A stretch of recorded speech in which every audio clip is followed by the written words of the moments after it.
Manual handling is not only at work. I see a lot of people who get a lumbago or lower back pain after having carried sandbags like this one. So in this video, I want to show you the hidden tips and tricks to lift heavy things without breaking your back in the context of DIY. Welcome, I'm Olivier Girard, ergonomist, posture therapist, author of the Posture Manual and creator of 3 online posture programs. The first major difference between professionals of manual handling and amateurs of manual handling is preparation. Professionals know what they're gonna do, how they're gonna do it, and they always are aware and prepared for the next step. And in this case, it means 3 things.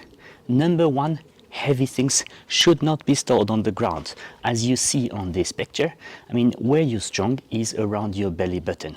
The more you go towards the feet or with the head and the further you go away from you, the weaker you are. So this is kind of the worst situation. That's point number 1. Point number 2, the trajectory should be as small as possible. Recently, I was helping a team of people who are taking care of disabled people, and they showed me how they did a transfer from one chair to the other chair. Guess what? There were 5 meters between the 2 chairs. Come on, bring them closer together so that you minimize the duration of the effort. Point number 3, the arrival should also be ready. In other words, the boot should be open, well, kind of obvious, but there should also be enough space in there so that I can directly put the sandbag without having to clean up the mess whilst I'm loaded. Now, one thing that may surprise you is I'm not going to try to bend on my knees like you have learned at school. Why? Because look, if I bend on my knees, my hands will be around here, and here is way above the bags. Of course, you will tell me, yeah, but you can bend lower on your knees. Look, well, here I'm number 1 messing up my knees. There's a lot of pressure in the knee joint, but you just saw that the fact that I'm on my toes makes me very unstable. So imagine this stability with a 20-kilo bag like this one. Of course, I could have my feet completely on the ground, but now my back is rounded, and this means a lot of pressure on the discs, i.e. an increased risk of disc hernia. So that's not the appropriate technique. What we'll therefore do is not bend on the knees, but bring a foot backwards. Which foot? Well, the foot which is in direction of the bag, because you see, if I bring the right foot back, well, my body opens to the right, whilst if I bring the left foot back, my body opens to the left. So the bag's being on my left, I will open the left leg, and this means that I'm gonna make myself ready to move to the left, not to the right towards the camera. Otherwise, I would have kind of a twist in my lower back. Then, once I'm here, my goal is to try and lift the bag as little as possible. In other words, I want to glide it. Everything that rests on a third party, be it a wall, the floor, or even my thigh, is not on my back. So let's go for it. I'm not in a rush, I take my time. I already create a point of contact between the sandbag and the knee, and that will allow me to tilt the sandbag. So far, I've not lifted. Now I'm going to try to look for how to grab the bag so that I can glide it here in direction of my belly button, because you remember from the previous picture that belly button is where I'm strong. Alright, so I'm trying to get a good grab at it. Even if I need to replace my leg to get lower, that's okay. Yeah? So I just roll slash glide. Here was just rolling. And you see, without any effort, it has come right onto my belly button. So now I'm in the strong position. Now the challenge is, how do I get up? In theory, there are 2 solutions. Solution number 1 is observe that as I'm facing the wall, I will need to U-turn. And there's a way to draw a spiral, U-turning whilst raising up. The thing is, I will show you this technique, but it's not a technique that I advise with such a heavy load. But look, it would look like this. It would look like, hop, here I go. And when I do that, the weight is really on both my legs.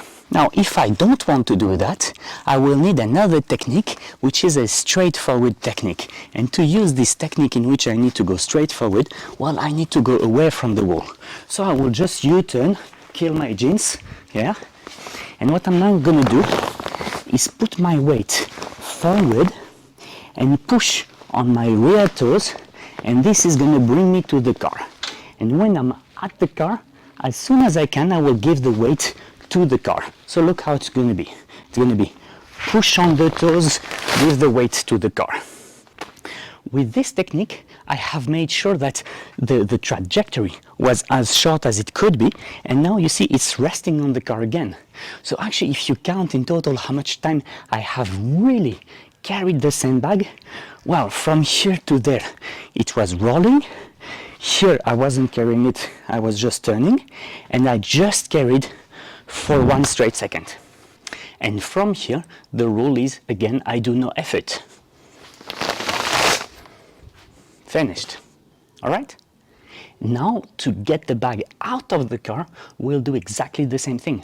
I'm gonna roll the sandbag so that it rests on this part. You see why it can be useful sometimes to have a protection for the bumper, so that if you're a bit maniac about your car, well, at least you're sure that you don't damage it. So let's say that I'm maniac. Yeah? I protect the bumper of the car, make sure that I'm not gonna trip on this thing, yeah? And now I'm gonna roll the sandbag above the bumper. Here you go. Still no effort, because it's carried by the car. And now we're in a different situation in which the load is above my knees. So in this case, I could use this technique in which I bend my knees, in which I bring my belly button against the sandbag, and in which I give my weight to the bumper.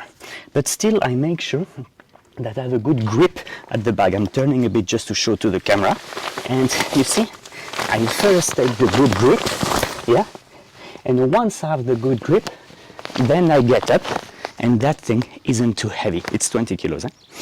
And so the idea is really that, you see, you have the load close against your belly button, and somehow you shouldn't be afraid to get dirty. One final word. Look at the impact of the load.